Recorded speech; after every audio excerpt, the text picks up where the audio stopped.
Kokborok is one of the official language of Tripura, but this was not always the case. The language is Tibeto-Burman and spoken by the Tripuri people. Kok meaning verbal and Borok mean people or human. During 1960s, when Kokborok had no recognition, it was TUJS, Tripura Student Federation, and Triprasa, who collectively demanded Kokborok to be the official language of Tripura.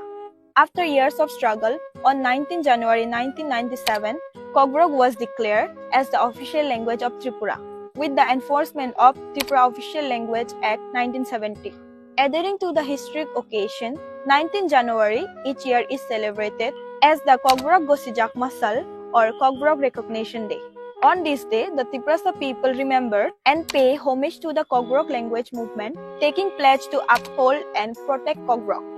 While Kokborok was recognized as Tripura official language 45 years ago, the Tripuri people are now advocating for its inclusion in the 8th schedule of Indian Constitution. Kokborok also had its own script.